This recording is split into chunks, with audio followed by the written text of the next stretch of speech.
তুই আমার পাশে কি করিস? আর আমার জামা কোথায়?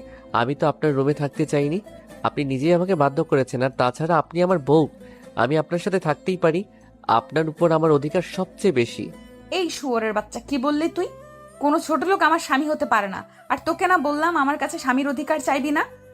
আমার সব তো নষ্ট করে দিলি। আর কি বাকি রাখছোস? আর আমি তোকে কি বাধ্য করেছি? কালকের ঘটনা ভুলে গেলেন নাকি? আপনার জন্যই সব হয়েছে। আর আমি আমার বউকে আদর করছি, অন্য কাউকে না। আমি যদি জানতাম আপনি কালকে ওইরকম কিছু একটা করবেন, তাহলে কোনোদিনও আপনার সাথে যেতাম না। জানেন কালকে আপনার সাথে কি হয়েছিল? আমি কিছু শুনতে চাই না। আর তুই কুত্তার বাচ্চা আমার সাথে এমনটা করতে পারলি? আমি তোকে স্বামী হিসেবে মানি না বলেই তুই সুযোগ খুঁজছিলি, তাই না? আর সেই সুযোগ পেয়ে গেলি আর কাজে লাগিয়ে ফেললি। ছি! আপনি আমার পুরো কথাটা শুনছেন না কেন? আমার চোখের সামনে থেকে সরে যা। আমি তোকে দেখতে পারছি না। আমি নিশ্চুপ থেকে তাকে বললাম, কালকে রাতে আপনি নেশা করে সেন্স ছিল না। আর এই সুযোগ নিয়ে আপনার বান্ধবীর ভাই আপনার সাথে খারাপ কিছু করতে চাচ্ছিল। তাই তো আমি আপনাকে ওখান থেকে নিয়ে আসি। বাসায় নিয়ে আসার পর আপনার সেন্স ছিল না বলে আমাকে জড়িয়ে ধরেছিলেন এবং ছাড়ছিলেন না। আমি অনেক চেষ্টা করে নিজেকে ছাড়াতে না পেরে এই দুর্ঘটনাটা ঘটে। এরপর রুবি আমার সব কথা শুনে বলল, আমি তোর কথা বিশ্বাস করি না। তুই মিথ্যা কথা বলতেছস আমার সাথে। তুই কি ভাবিস আমি কিছু বুঝি না? মিথ্যা কথা বলে তুই আমাকে ভোগ করলি। সত্যি কথা, আমি মিথ্যা বলতেছি না, আমাকে বিশ্বাস করুন। বিশ্বাস করি না ছোট লোকের বাচ্চা। তুই চলে যা আমার সামনে থেকে। আর কোনোদিনও আসবি না।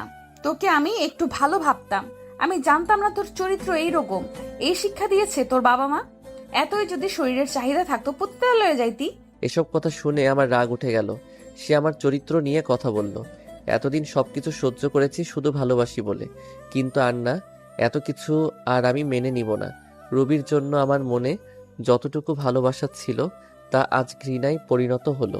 আমি নিজেকে শান্ত করে রবিকে বললাম, অনেক অপমান সহ্য করেছি শুধু তোকে ভালোবাসি বলে, কিন্তু তুই আমাকে এত বড় কথা বলতে পারলি? কি চাস তুই? আমি চলে যাব তোর জীবন থেকে, তাই না? রুবি আমার কথা শুনে কিছুটা অবাক হলো, কারণ আজ পর্যন্ত রুবিকে কখনো তুই করে বলিনি। সে আমার দিকে চেয়ে বলল, আমি চাই তুই আমার জীবনে কখনো ফিরে আসবি না। আর আসিস না আমার কাছে। আচ্ছা ঠিক আছে, আমি আজই চলে যাব। এ বাড়ি ছেড়ে আর আসবো না কোনোদিন তোর সামনে। তোর প্রতি আমার আজ থেকে আর কোনো ভালোবাসা নেই, যা আছে সব ঘৃণা। ভালো থাকিস। আর কোনোদিন তোর পিছু পিছু এসে বলবো না ভালোবাসি। এ কথা বলে ব্যাগে প্রয়োজনীয় জিনিসগুলো নিলাম, সাথে রুবির একটা ছবি নিলাম। আমি রুবির রুম থেকে আমার সব কাপড় গুছিয়ে নিয়ে বেরিয়ে গেলাম ওর রুম থেকে। রুবি আমার যাবার পথে চেয়েছিল, তাতে আমার কি?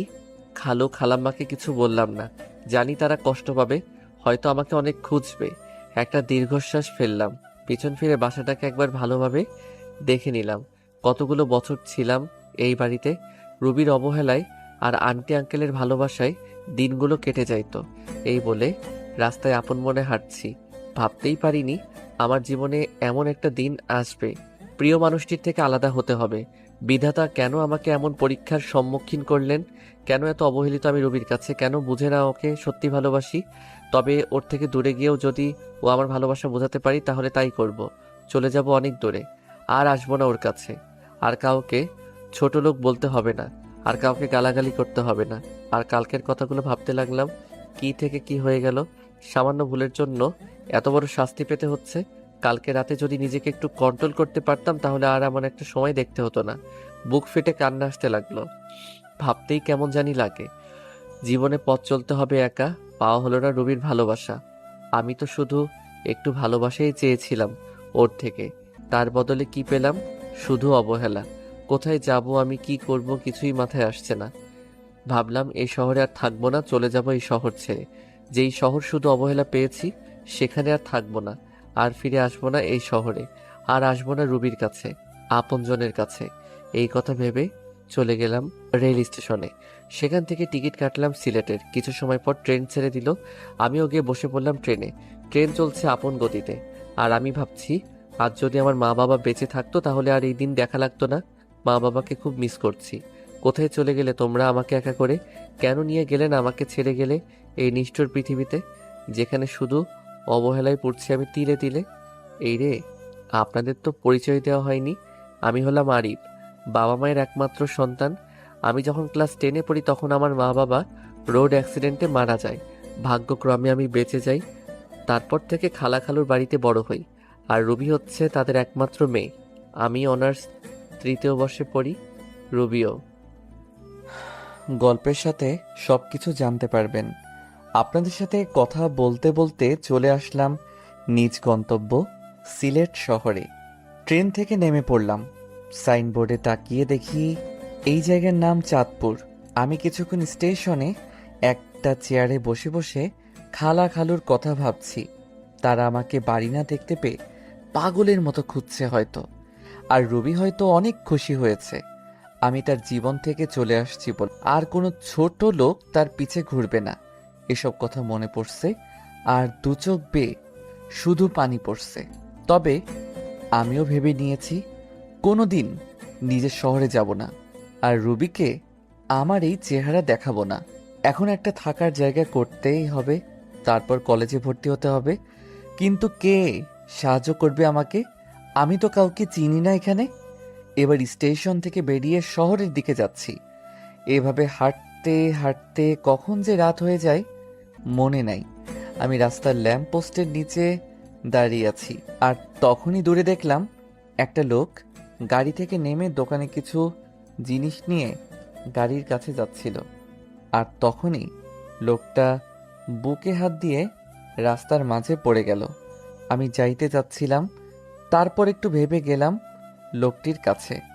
লোকটি দেখে মনে হলো অজ্ঞান হয়ে গেছে। আমি তাকে ওনার গাড়িতে ওঠালাম। পাশের মানুষ প্রশ্ন করে জানতে পারলাম পাশে একটা হাসপাতাল আছে। তাকে ওই হাসপাতালে নিয়ে গেলাম। ডাক্তার নার্স এসে তাকে নিয়ে গেল। আমি ভাবলাম চলে যাব, তারপর ভাবলাম লোকটাকে একটু দেখেই যাই কি অবস্থা।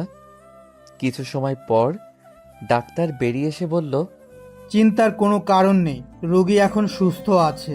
কি হয়েছিল ওনার? উনি হার্টের রোগী, হার্ট সমস্যার কারণে এই রকম হয়েছে। বলে ডাক্তার চলে গেল।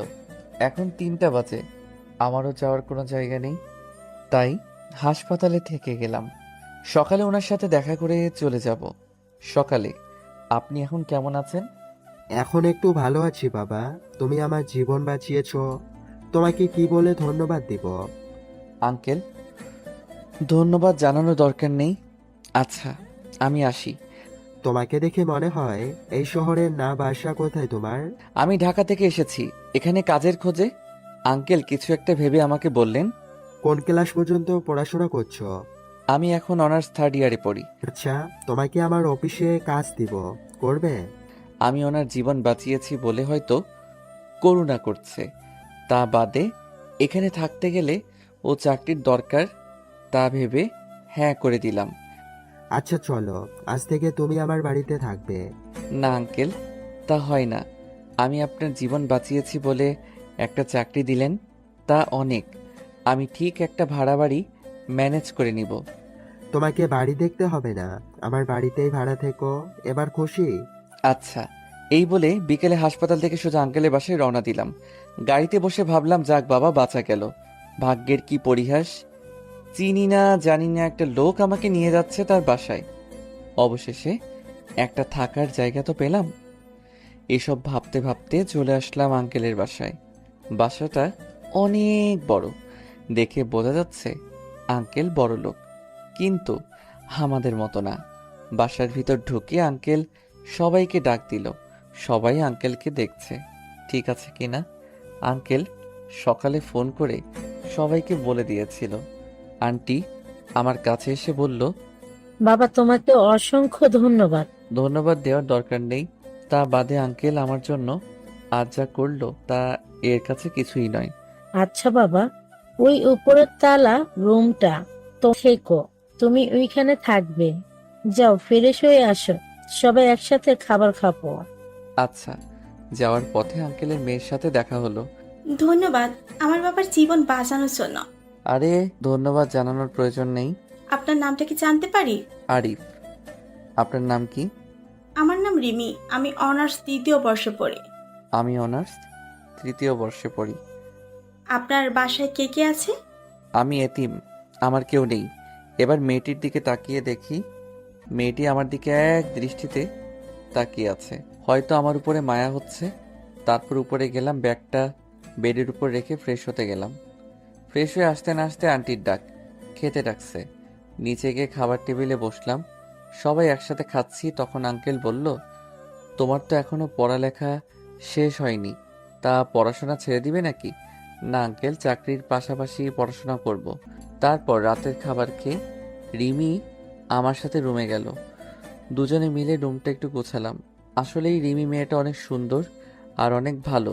তবে রিমি আমার দিকে একটু পরপর আর চোখে তাকাচ্ছে আর মিটমিট করে হাসছে। সকালে উঠে ফ্রেশ হয়ে হালকা নাস্তা করে রিমির সাথে তাদের কলেজে গেলাম। ভর্তির কাজ সব শেষ হলে 3টা ক্লাস করে বাইরে এসে দেখি রিমি আমার জন্য বাইরে দাঁড়িয়ে আছে। কেমন হলো আজকের ক্লাসগুলো?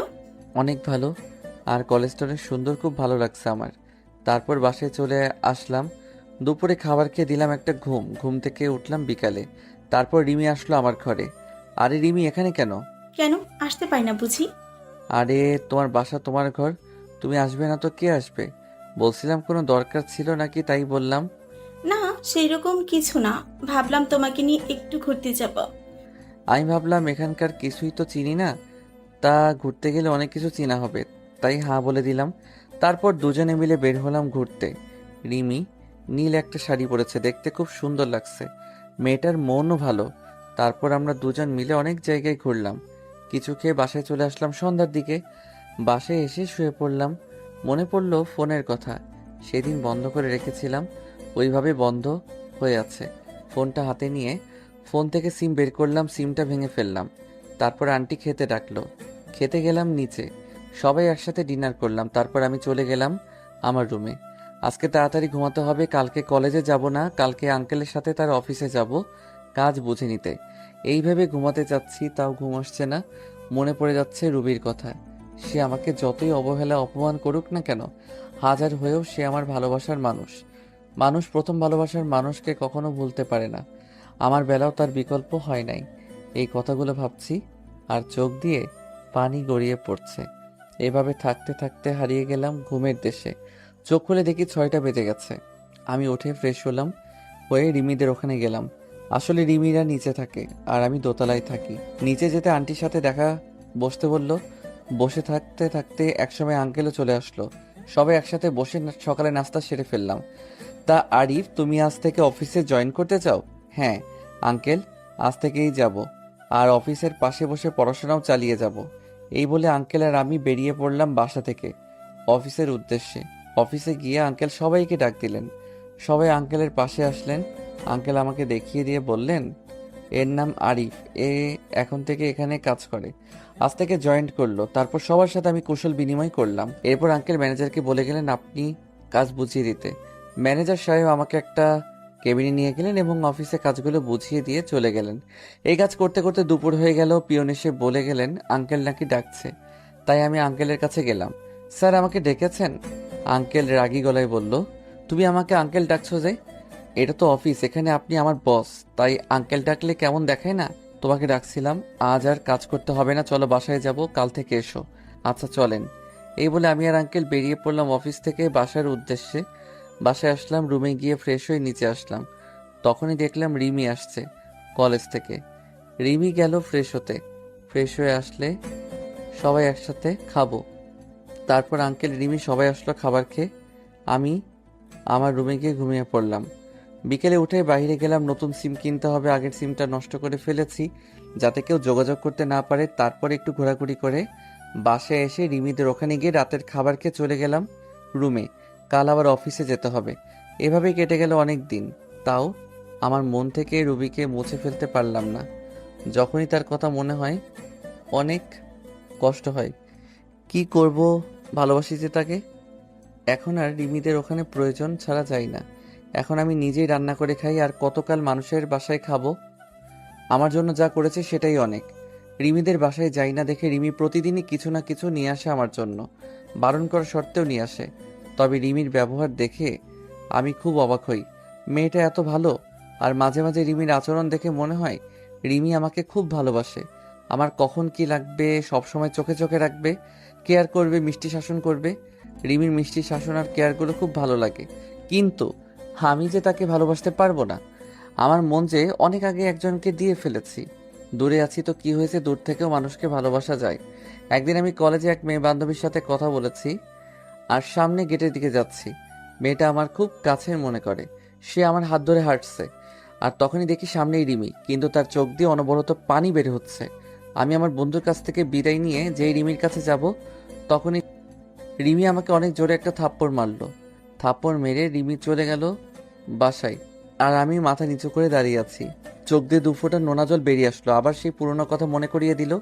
রুবি ঠিক একইভাবে আমাকে চড় মেরেছিল।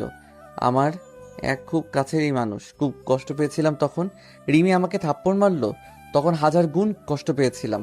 কলেজের পর আমি আর রিমিদের বাড়ি যাইনি। একটা চায়ের দোকানে বসেছিলাম। বসে থাকতে থাকতে সন্ধ্যা হয়ে আসছে। রিমি আমাকে থাপ্পড় মেরেছে, এই জন্য আমি কষ্ট পাইনি। রিমি আমাকে থাপ্পড় মেরে আমার পুরনো কথা মনে করে দিয়েছে, তাই খুব কষ্ট হচ্ছে। তাই বসে আছি আর সিগারেট খাচ্ছি। হঠাৎ করে ফোনটা বেজে উঠলো। হাতে নিয়ে দেখি রিমি ফোন করেছে, বাসায় যেতে বলছে। তাই আর বসে থাকলাম না, বাসার দিকে রওনা হলাম। কিছুক্ষণ হাঁটার পর বাড়ি চলে আসলাম। দরজার কাছে এসে দেখলাম দরজা আগে থেকে খোলা। আরে চাবি তো আমার কাছে, দরজা কে খুললো? ভিতরে গিয়ে দেখি রিমি। তাহলে রিমি খুলেছে। আসলে বাড়িওয়ালার কাছে আরেক সেট চাবি ছিল। রুমে ঢুকতে রিমি বলে উঠলো, কোথায় ছিলে তুমি? জানো আমি কত কান্না করেছি তোমার জন্য, কত চিন্তায় ছিলাম। এবার রিমি দৌড়ে এসে আমাকে জড়িয়ে ধরে জোরে জোরে কান্না করে দিল। আমি তো বেশ অবাক হলাম। রিমি, তুমি কি করছো? ছাড়ো আমায়। না, ছাড়বো না। তুমি কিচ্ছু বোঝো না, আমি তোমাকে কতটা ভালোবাসি। তোমার সাথে অন্য কাউকে দেখতেই পারি না। আমি তোমাকে অনেক অনেক ভালোবাসি। রিমি, তোমার মাথা ঠিক আছে? কি বলছো এসব? পাগল হয়ে গেলে নাকি? হ্যাঁ, আমি পাগল হয়ে গেছি, তোমার প্রেমে পাগল। আমি তোমাকে ছাড়া বাঁচবো না। আমি তোমাকে ভালোবাসি না। আর সবচেয়ে বড় কথা, আঙ্কেল আমাকে অনেক বিশ্বাস করে এখানে নিয়ে এসেছে। আমি তার বিশ্বাস কখনো নষ্ট করব না। বাবার কথা বলছো? বাবাকে আমি বুঝিয়ে বলবো। তুমি যাই করো, আমি তোমাকে ভালোবাসতে পারবো না। তুমি যদি বেশি বাড়াবাড়ি করো তাহলে আমি এই বাড়ি ছেড়ে চলে যাব। না না, তোমাকে বাড়ি ছেড়ে যেতে হবে না, আমি চলে যাচ্ছি। এই কথা বলে রিমি কাঁদতে কাঁদতে চলে গেল। যা ভয় পেয়েছিলাম তাই হলো। যারে ভালোবাসি সে আমাকে ভালোবাসে না, আর যাকে ভালোবাসি না সে আমাকে ভালোবাসে। এরপর থেকে রিমির সাথে আর দেখা হয়নি, তাদের ওখানেও যাইনি। কি বলবো রিমিকে? আমি যে তাকে ভালোবাসতে পারবো না। আমি বিবাহিত। এই ভেবে কয়েকদিন চলে গেল। একদিন আঙ্কেল তাদের বাসায় যেতে বললেন, আমিও গেলাম। আরে তুমি আমার মেয়েকে বাঁচাও। কি হয়েছে রিমির? কয়েকদিন ধরে ঘর থেকে আর বের হয় না, খাওয়া দাওয়া কিছু করে না, শুধু বলে আরিফকে এনে দাও। বাবা, তুমি আমার মেয়েকে বিয়ে করো। না আঙ্কেল, এটা হয় না। আমি রিমিকে বিয়ে করতে পারবো না। আপনি আমাকে যে উপকারটা করেছেন তা আমি জীবন দিয়ে হলেও শোধ করতে পারবো না। কিন্তু আমি জেনে শুনে আমার জীবনের সাথে আরও একটা জীবন নষ্ট করতে পারবো না। কেন বাবা, কি হয়েছে? আমাকে একটু খুলে বলো। আমি বললাম রিমিকেও ডাক দিতে। তারপর আঙ্কেল আন্টি রিমি সবাইকে উদ্দেশ্য করে বললাম, আমি বিবাহিত। আমার এই কথা শোনার জন্য মনে হয় কেউ প্রস্তুত ছিল না। সবাই একসাথে বলে উঠল, কি? তুমি যে বললে তোমার কেউ নাই, তুমি এতিম, তাহলে? আসলে আমি এতিম হলেও আমার খালাখালুর বাড়িতে বড় হয়েছি এবং আমার বউ আছে।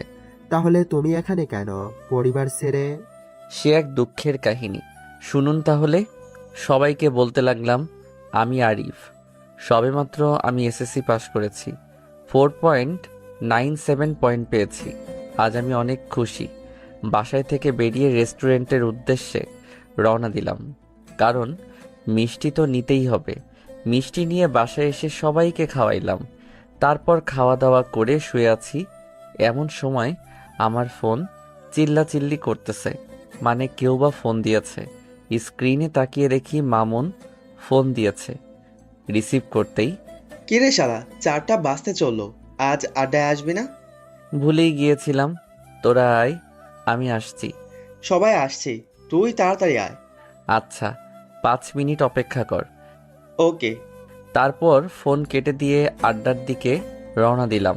আসলে মামুন, রহিম, মোকসেদ, নাজমুল, আমরা প্রাইমারি থেকে পরিচয়। আমরা ফ্রেন্ড। আড্ডায় এসে আমরা সবাই কথা বলতে লাগলাম।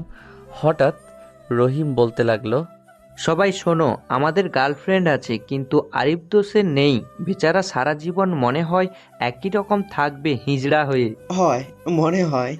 শালারা, দেখ আমি কি করি তোদের গার্লফ্রেন্ডদের। ফোন দিয়ে কি বলি। দোস্ত দোস্ত, না রে, না রে, এবারের মতো মাফ করে দে, আর হবে না। ওকে, মনে থাকে যেন। সেই সময় আম্মুর ফোন আসলো। আমি ফোন বের করে বললাম, হ্যাঁ আম্মু বলো। তুই কোথায় আছিস? এই তো বন্ধুদের সাথে আড্ডা দিচ্ছি। এখন আর আড্ডা দিতে হবে না, বাসায় আয়, দরকার আছে। আচ্ছা। বন্ধুর কাছ থেকে বিদায় নিয়ে বাসায় আসলাম। এসে ফ্রেশ হয়ে খাবার টেবিলে বসলাম। তোর তো পরীক্ষা শেষ, আর তোর আব্বু অনেকদিন পর ছুটি পেয়েছে, তাই ভাবলাম তোর খালার বাড়ি থেকে ঘুরে আসবো। কি বলিস?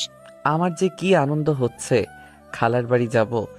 আপনারা ভাবছেন খালার বাড়ির কথা শুনে এত আনন্দ হচ্ছে কেন? কার সেখানে গেলে আমার খালাতো বোন রুবির সাথে দেখা হবে, কারণ ওকে আমি ছোট্টবেলা থেকেই পছন্দ করি।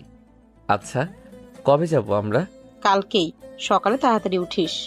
কিন্তু কে জানতো এর বের হওয়াই হবে আমার মা বাবার সাথে শেষ বের হওয়া। আমাদের গাড়ি অ্যাক্সিডেন্ট করলো। আমি গাড়ি পিছনের সিটে থাকায় কোনো মতে বেঁচে যাই, কিন্তু আমার মা বাবা আর বাঁচলো না। মা বাবা চলে যাওয়ার পর আমি অনেক ভেঙে পড়ি। তখন খালা খালু তাদের বাড়ি নিয়ে গেল এবং ওখান থেকেই বড় হই। খালা আমাকে নিজের ছেলের মতোই ভালোবাসতো, কিন্তু রুবি যাকে আমি ভালোবাসি সে ছিল খুবই অহংকারী। আমাকে সে পছন্দ করতো না, বলতে গেলে আমাকে দেখতেই পারতো না। আমাকে অনেক অবহেলা করে, কলেজে যেও আমার সাথে খারাপ ব্যবহার করে। এভাবে দিন পার করতে লাগলাম। এখন আমি ভার্সিটিতে পড়ি। একদিন আমার বন্ধু আমাকে বলে সে একটা মেয়েকে পছন্দ করে। আমাকে একটা লাভ লেটার দিয়ে বলল ওই মেয়েটাকে দিতে। আমার আবার ওই মেয়েটার সাথে ভালো সম্পর্ক ছিল, তাই লাভ লেটারটা নিয়ে ওই মেয়েকে ডাক দিয়ে চিঠিটা ওর হাতে দিলাম। সে সময় রুবি পাশ দিয়ে যাচ্ছিল। এসব দেখে মেয়েটার হাত থেকে চিঠিটা নিয়ে, তো সাহস কি করে হয় ওই মেয়েকে প্রেমপত্র দেওয়ার? আমি ইচ্ছা করে দেইনি। তোকে আর কিচ্ছু বলতে হবে না। তোদের মতো কিছু ছেলের জন্যই আজকে মেয়েরা সমাজে অবহেলিত। কয়েকদিন পর ভার্সিটিতে এসেই মেয়েদের প্রেমপত্র দেওয়া শুরু। জানি না সামনে আর কি করবি। তোকে দেখে তো মনে হয় একদম নিষ্পাপ বাচ্চা, কিন্তু তুই যে এমন একটা কাজ করবি তা তোকে দেখে কেউই বুঝতে পারবে না। আর শোন, আর কখনো কোনো মেয়ের সাথে এরকম করবি না। মাথা নিচু করে দাঁড়িয়ে আছি। অনেক ছাত্রছাত্রী দাঁড়িয়ে আমাকে দেখছে। কোনো কিছু না করে ও এইভাবে সবার সামনে অপমানিত হলাম। অবশ্য রুবির কাছ থেকে অপমানিত হওয়া আমার কাছে নতুন কিছু নয়। সেই ওর বাড়িতে আসার পর থেকেই অপমানিত হয়ে আসছি, বাবা মা মারা যাওয়ার পর থেকে। সরি বন্ধু, আমার জন্য তোর এমনটা হলো। আরে এসব কিছু মনে করিনি, চল। কলেজ থেকে বের হয়ে আসলাম আর ভাবতে থাকলাম রুবি কেন আমার সাথে এরকম আচরণ করে। বাসায় গিয়ে কিছু খেয়ে ঘুমিয়ে পড়লাম। পরের দিন ঘুম থেকে উঠতে একটু দেরি হয়ে গেছিল, তাই ভার্সিটি যেতে একটু দেরি হলো। কি ব্যাপার, এত দেরি হলো কেন? সরি স্যার, আর হবে না। আচ্ছা যাও। ক্লাস শেষ করে বাসায় চলে আসলাম। রুবি আমি এক ক্লাসেই পড়ি, কিন্তু ও আমার সাথে কথা বলে না, মনে হয় চিনেই না আমাকে। বাসায় আসতে আসতে 2টা বেজে গেল। বাসায় এসে দুপুরে খাবার খেয়ে ঘুমাতে গেলাম। বিকেলে বাহির থেকে ঘুরে এসে পড়তে বসলাম। 10টার দিকে খাবার খেয়ে ঘুমিয়ে গেলাম। ঘটনা ঘটলো সকালে। হারিফ শোন, তোরা এখন অনেক বড় হয়ে গিয়েছিস। আমি আর তোর খালু চাই তোকে রুবির সাথে বিয়ে দিতে। তোর কোনো আপত্তি আছে? আমি ভাবলাম সকালে আজ কার মুখ দেখে উঠেছিল যে খালা নিজে এসে বিয়ের কথা বলছে। আমি যেহেতু রুবিকে পছন্দ করি প্লাস ভালোবাসি, তাই আর না করলাম না। ভাবলাম রুবি ঠিক একদিন আমাকে ভালোবাসবে, আমার কোনো আপত্তি নেই। কিন্তু রুবি কি এ বিয়ে করতে রাজি হবে? সেটা তুই আমাদের উপর ছেড়ে দে। তারপর খালাম্মা চলে গেল। আমি জানতাম রুবি এই বিয়ে মানতে চাইবে না, কিন্তু খালা খালুর জোড়াজড়িতে হ্যাঁ বলে দিছে। দেখতে দেখতে আমাদের বিয়েটাও ভালোভাবে হয়ে গেল। আমি এখন যাচ্ছি বাসর ঘরে। ঘরে গিয়ে দেখলাম রুবি খাটের উপরে বসে আছে। আমি কিছুটা সাহস নিয়ে গেলাম তার কাছে। যেই খাটে বসলাম আর রুবি বলতে শুরু করলো, এই ছোট লোকের বাচ্চা, আমার কাছে একদম আসবি না, এখান থেকে চলে যা। রুবি, আমরা তো এখন স্বামী স্ত্রী। আমি তোকে স্বামী হিসেবে মানি না। আর তুই কি ভাবলি তোর মতো ছোট লোককে আমি বিয়ে করতে রাজি হব?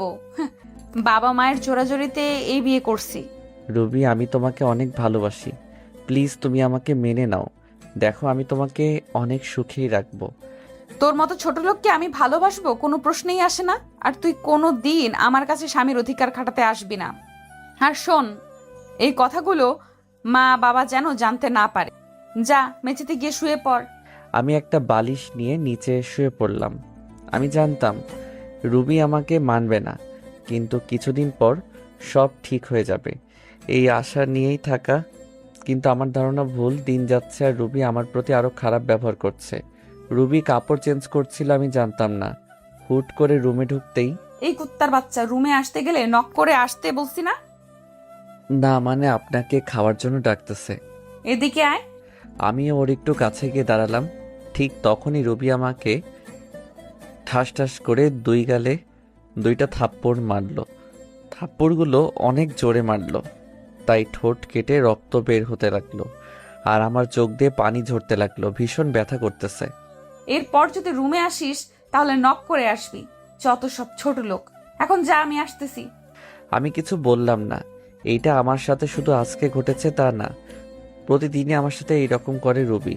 ঠোঁটে ভীষণ ব্যথা করতেছে। ওয়াশরুমে গিয়ে ঠোঁটের রক্তগুলো মুছতে চাইতেছি, কিন্তু হাত লাগাতে পারছি না। ভীষণ ব্যথা করতেছে। কোনো মতে ফ্রেশ হয়ে নিচে চলে আসলাম। নিচে গিয়ে দেখি রুবি খাওয়ার টেবিলে বসে আছে। আমিও গেলাম। আরিফ, এই দিকে আসো। জি খালু, বলেন। দাঁড়িয়ে আছো কেন? কি বসো, আমরা একসাথে খাবো। আমি রুবির দিকে তাকালাম। ও আমার দিকে আগুন চোখে তাকিয়ে আছে। আমি কিছু বললাম না। এখনো দাঁড়িয়ে আছি। কি হয়েছে আরিফ? তোকে বসতে বললো না? আসলে খালা আমাকে তুই করেই বলে। আমাকে নিজের ছেলের মতো ভাবেন। আমি এখনো দাঁড়িয়ে আছি আর রুবির দিকে চেয়ে আছি। রুবি শুধু রাগে ফুঁসতেছে। আরিফ, তোমাকে আমি বসতে বলেছি, তুমি দিন দিন অবাধ্য হয়ে যাচ্ছ। খালু, বসতেছি। আমি যখন বসতে যাব তখনই রুবি চেয়ার থেকে উঠে দাঁড়িয়ে যায় আর বলতে লাগলো, এই ছোট লোকের সাথে আমি এক টেবিলে বসে খেতে পারবো না। তোমাদের মন চাইলে তোমরা খাও। কিসের ছোট লোক? ভুলে যাস না রুবি, আরিফ কিন্তু তোর স্বামী। কিসের স্বামী? আমি মানি না। এই বলে রুবি না খেয়ে চলে গেল। খালা খালু দুইজন আমার দিকে অসহায় দৃষ্টিতে তাকিয়ে আছে। আমি মুচকি হেসে বললাম, খালু, আমি কিছু মনে করিনি রুবির কথায়। একদিন সব ঠিক হয়ে যাবে ইনশাল্লাহ। তাই যেন হয় বাবা। হায়, তোকে আমি নিজ হাতে খাইয়ে দে। আমি আর কিছু না বলে চুপচাপ খেয়ে নিলাম। এরপর রুমে চলে আসলাম। রুমে এসে দেখি রুবি খাটে শুয়ে আছে। আমি সোফায় গিয়ে শুয়ে পড়লাম। আব্বু আম্মুর কথা খুব মনে পড়তেছে। আজকে যদি ওরা বেঁচে থাকতো তাহলে আর আমাকে এইরকম দিনগুলো দেখতে হতো না। আব্বু আম্মুর জন্য খুব খারাপ লাগতেছে, চোখে পানি চলে আসছে। তবে খালা খালু মাঝে আমি আমার মা বাবাকে দেখি, তারা আমাকে অনেক ভালোবাসে। কথাগুলো ভাবতে ভাবতে ঘুমিয়ে গেলাম। ফজর নামাজের আজান শুনে ঘুমটা ভেঙে গেল, তাই উঠে ফ্রেশ হয়ে নামাজ পড়ার জন্য মসজিদে গেলাম। চারদিকে হালকা হালকা আলো ফোটা শুরু করেছে। এরপর নামাজ পড়ে মোনাজাত করতে লাগলাম আব্বু আম্মুর জন্য। এক পর্যায়ে মনে পড়ে ছোটবেলার কথা। আব্বুকে ঘোড়া বানিয়ে তার পিঠে চওড়া, আব্বুর সাথে স্কুলে যাওয়া, কান্না চলে এসেছে। বলতে লাগলাম, কেন তোমরা আমাকে একা করে চলে গেছো? তোমাদের সাথে নিলে না কেন? কেন রেখে গেলে এই নিষ্ঠুর পৃথিবীতে, যেখানে মা বাবা ছাড়া আর কেউ আপন নয়? কেন হলো আমার সাথে এই রকম? কেন আমাকে অবহেলা করে? কেন কেন? কথাগুলো বলতে লাগলাম আর কান্না করতে লাগলাম। এরপর বাসায় চলে আসলাম। বাসায় ঢোকার সময় খালা আমাকে তাদের রুম থেকে ডাক দিলেন। রুমে গিয়ে দেখি খালা নামাজের বিছানায় বসে আছেন। আমি গিয়ে খালার পাশে বসলাম। আমার মাথায় হাত রাখলেন। রুবি, তোকে খুব কষ্ট দেয় তাই না রে? মুচকি হেসে বললাম, ও এমন কিছু না খালা, ভালোবাসার মানুষটার তাই তো কষ্ট দেয়, অন্য কেউ তো আর না। আমি সব বুঝি রে বাবা, তোর জন্যই খুব কষ্ট আমার। মেয়েটা কেন তোর সাথে এমন করে কিছুই বুঝি না। কষ্ট এখন আর হয় না খালা, কষ্টগুলো এখন সহ্য করতে শিখে গেছি। দেখিস রুবি একদিন তোকে ভালোবাসবে। হুম। আচ্ছা তুই এখন রুমে যা, আর শোন রুবিকে ডেকে তোল, আমি নাস্তা তৈরি করতেছি। আচ্ছা খালা। এরপর রুবিকে ডাক দেইনি, কারণ ওকে ডিস্টার্ব করলে আবার আমার কপালে খারাপই আছে। ভালোবাসি তাই ওকে কিছু বলতেও পারি না। রুবিকে না ডেকে আমি কলেজে যাওয়ার জন্য রেডি হয়ে নিলাম। এরপর আবার নিচে চলে গেলাম, গিয়ে দেখি রুবি নিচে নাই। খালা, রুবি কই? কেন তোকে না বললাম ও ঘুম থেকে ডেকে তুলতে? ও খালা, ভুলে গেছি। আচ্ছা গিয়ে নিয়ে আয়। এরপর আমি রুবিকে ডাকতে চলে গেলাম। এরপর ডাক দিলাম কিন্তু কোনো উত্তর দিল না। আবার ডাক দিলাম, এরপর ওপার থেকে রুবি বলল, কি হয়েছে? সকালবেলা তো চিল্লাচিল্লি করছিস কেন? আপনাকে আন্টি ডাকছে, তাড়াতাড়ি নিচে আসতে, কলেজে যেতে হবে, পরে কিন্তু দেরি হয়ে যাবে। যা তো তুই, আমি আসতেছি, আর ডিস্টার্ব করবি না আমাকে। এরপর আমি আর কিছু না বলে চলে আসলাম। নিচে গিয়ে আমি নাস্তা করে নিলাম। এরপর রুবি নিচে আসতে লাগলো। আজকে খুব সুন্দর লাগতেছে, গোলাপি রঙের একটা ড্রেসে, কানের ফুল, চুড়ি আর হালকা লিপস্টিক, আর সব মিলিয়ে জাস্ট অসাম লাগতেছে। আমার হা করে তাকিয়ে থাকা দেখে রুবি আমাকে বলল, কুত্তার মতো এভাবে তাকিয়ে আছিস কেন, শুয়োরের বাচ্চা? রুবির কথাটি সোজা গিয়ে আমার বুকে লাগলো। কি এক কপাল নিয়ে পৃথিবীতে এসেছি, নিজের বউয়ের দিকে তাকালেও গালি শুনতে হয়। ওই সময় শুধু চোখে পানি ছলছল করতেছে। আদিক্ষেতা না করে গাড়ি বের কর, কলেজে যাব। আমি আর কিছু না বলে গাড়ি বের করে রুবির জন্য অপেক্ষা করতে লাগলাম। কিছুক্ষণ পর রুবি আসলো। এরপর আমরা কলেজে চলে আসলাম। তুই গাড়ি পার্ক করে ক্লাসে চলে যা। যদি কোথাও যাস বা কারোর সাথে কথা বলিস তাহলে তোর অবস্থা খারাপ করে দিব। আমি শুধু মাথা নাড়ালাম। আমি খেয়াল করলাম ওর বান্ধবী ওকে বলতে লাগলো, রুবি, তুই সব সময় আরিফের সাথে এই রকম করিস কেন? ছেলেটা কত স্মার্ট আর খুব ভালো, তাহলে কেন সব সময় অবহেলা করিস, কেন খারাপ আচরণ করিস? আর বড় কথা, ও এখন তোর স্বামী, তবুও কেন ওর সাথে খারাপ ব্যবহার করিস? কিসের স্বামী? হ্যাঁ, আর তোকে আমি বলে রাখলাম, কোনো দিনও আমাকে কিছু শেখাতে আসিস না। আর এত যদি দরদ হয় তাহলে তুই ও ছোট লোকটাকে বিয়ে করে নে, তাহলে আমি উদ্ধার হব। আমিও তো চাই, কিন্তু জানি ও তো তোকে ভালোবাসে। আমি হাজার চাইলেও আমার হবে না, জানি, ওইটা আমি ভালোভাবে জানি। আরিফ আমাকে ভালোবাসে তুই কিভাবে জানিস?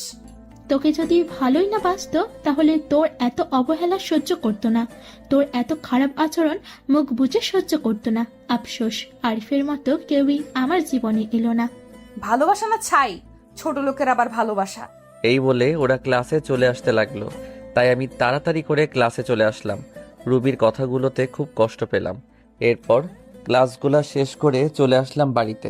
এইভাবে কাটতে থাকে দিন, আর রুবির অবহেলা প্রতিনিয়ত সহ্য করতে হচ্ছে। ভালোবাসার মানুষটির অবহেলা কত কষ্টের তা যদি রুবি জানতো তাহলে আমাকে এইভাবে অবহেলা করতো না। বসে আছি নিজের রুমে, তখন রুবি আসলো আমার রুমে।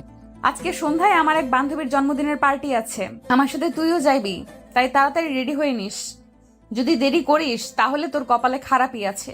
আমি শুধু মাথা নেড়ে হ্যাঁ সূচক উত্তর দিলাম। এরপর সন্ধ্যায় রেডি হয়ে গাড়ি নিয়ে বাইরে অপেক্ষা করতে লাগলাম।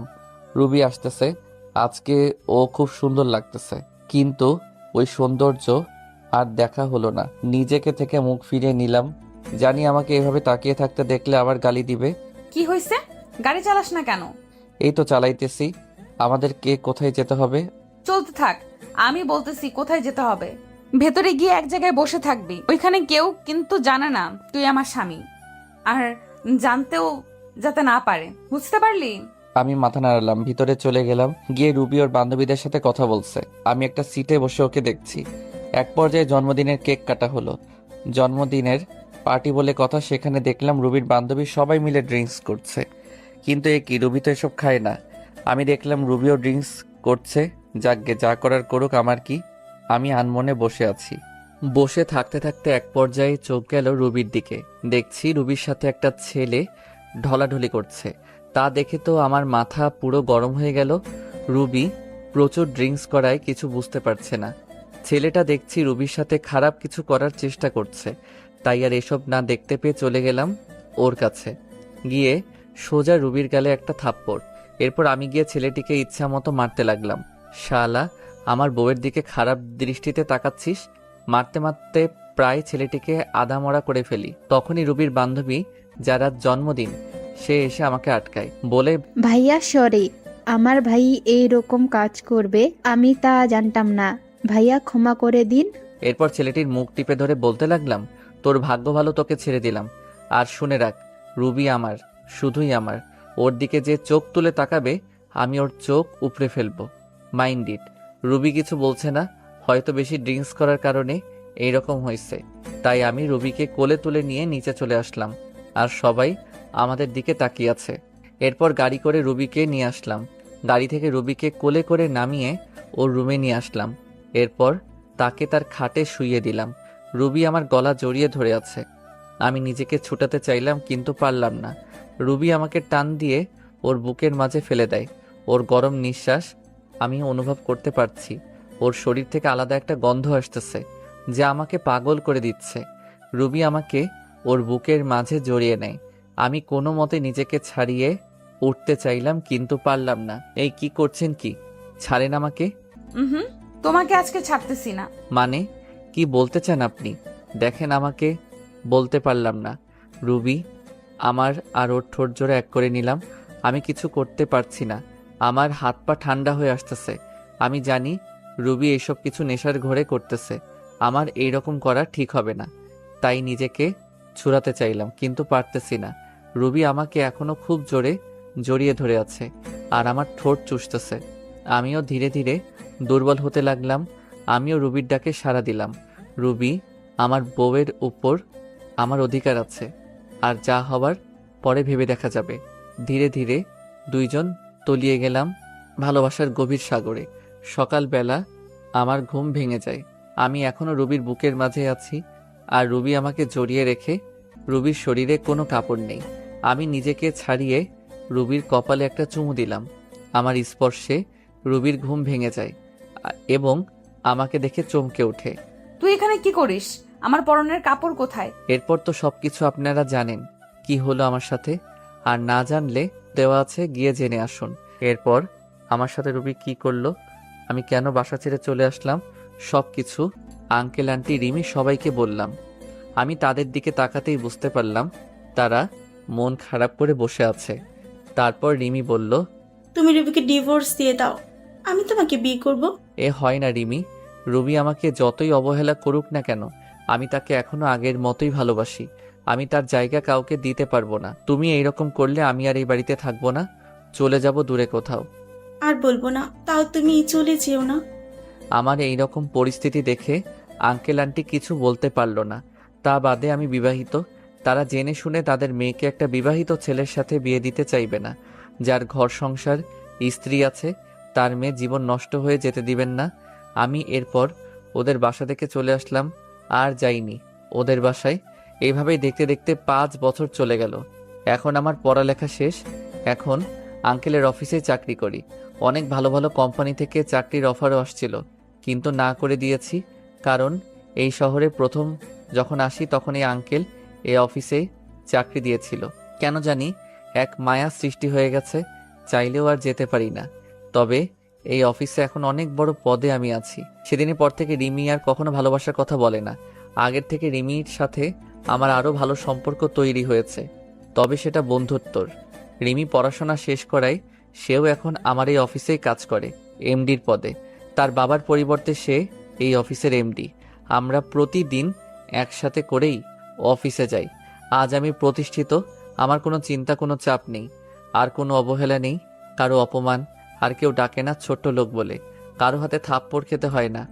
তবে এই কয়েক বছরে আমার কয়েকবার রুবির কথা মনে পড়ে। এমন কোনো রাত নেই যে আমার রুবির কথা মনে পড়ে নাই। তবে নিজেকে এখন মানিয়ে নিতে শিখেছি। এমনিভাবে আমার দিন যেতে লাগলো। একদিন আঙ্কেল অফিসের সবাইকে এক জায়গায় করলেন, আর বলতে লাগলেন, এবার আমরা একটা বড় ধরনের প্রজেক্ট পেয়েছি, প্রায় 2 কোটি টাকার। তাই এই কাজটা আমি আরিফকে দিতে চাই। আরিফ, তুমি কালকে বেরিয়ে পড়ো। প্রজেক্টের কাজটা ঢাকায়। ঢাকা কথাটা শুনে আমার মাথা ধরে গেল। আমি বলতেও পারছি না যে এই কাজটা আমি করতে পারবো না।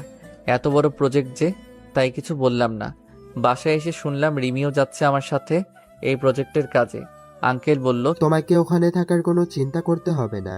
রিমির ফুপুর বাড়ি ওখানেই তোমরা থাকবে কাজ শেষ না হওয়া পর্যন্ত। সকালে বের হব, তাই রাতে সবকিছু গুছিয়ে নিলাম এবং ঘুমিয়ে গেলাম। সকালে রিমি আর আমি রওনা হলাম ঢাকার উদ্দেশ্যে।